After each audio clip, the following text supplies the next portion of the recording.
You're listening to Faith, Stewardship, and Insurance, Protecting Texas Churches. The show that gives pastors and church leaders the clarity they need to protect their people, property, and ministry.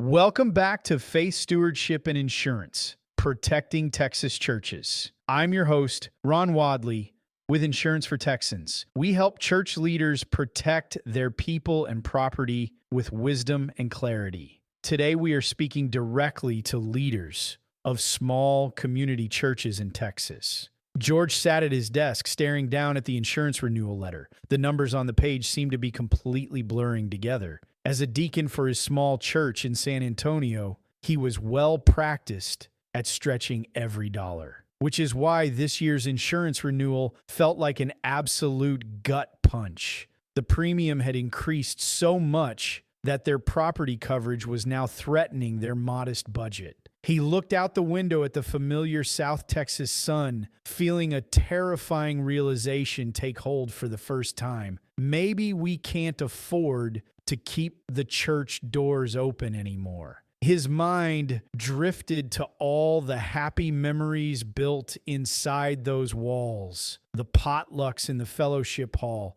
the Sunday school small groups, and the weddings and funerals that had marked the lives of their members. This building wasn't just stone held together by mortar. It was the heart of their church's ministry. It felt like they were being priced out of their own home by insurance premiums that were completely disconnected from reality. George's story is not unique. Small churches all across Texas are reeling from severe sticker shock. The entire Texas property and casualty industry has experienced an upheaval. Due to storm losses and soaring costs, insurers have taken a beating. They are looking for ways to minimize losses, and they view churches as large liabilities. To minimize their own exposure, many big-name carriers have completely pulled out of the state, hiked rates, or tightened underwriting standards so much that small congregations feel totally abandoned.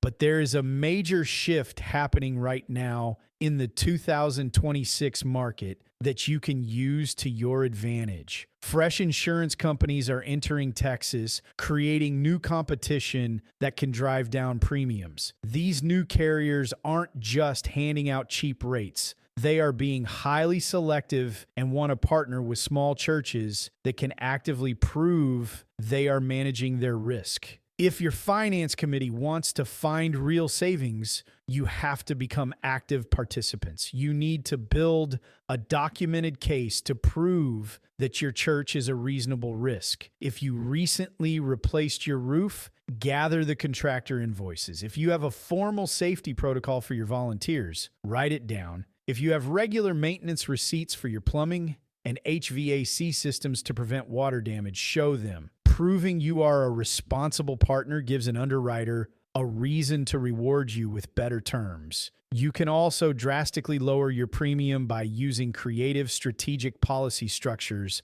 rather than generic out-of-the-box commercial plans. Because wind and hail claims on large roofs are the #1 loss driver in Texas, insurers charge a higher premium to carry that risk. If your church is willing to share a piece of that exposure by intentionally opting for a higher percentage wind and hail deductible, the carrier will often slash your overall annual premium by thousands of dollars. This isn't a blind gamble. It's a strategic choice. Your church knows the exact out-of-pocket exposure in a worst-case scenario, allowing you to budget for it safely while immediately freeing up cash flow to protect your church's daily operations. To pull this off, you have to stop working with generalist agents who don't understand the nuances of church insurance or captive agents who can only offer products from a single company. You need an independent specialist who works directly for the church, scans the entire marketplace, and utilizes tools like hail buy-down policies to build a wall of protection that actually honors your budget. A premium notice is a business proposal, not a final decree. you have more leverage than you think to protect the legacy of faith your small church provides. If you're the leader of a small church and tired of feeling suffocated by rising insurance costs, let's take control of your spreadsheet together. Connect with our True Texas Church insurance specialist today at insurancefortexans.com. Allow us to do a comprehensive custom risk assessment. And to get an overview of church insurance in general, download your free copy of our book, The Promise of Certainty, at thepromiseofcertainty.com. I'm Ron Wadley, and this has been Faith, Stewardship, and Insurance, Protecting Texas Churches. Until next time, remember, your church's mission is too important to leave to chance. Thanks for listening to Faith, Stewardship, and Insurance. Until next time, remember, insurance isn't just about policies. It's about safeguarding the mission God has called you to lead.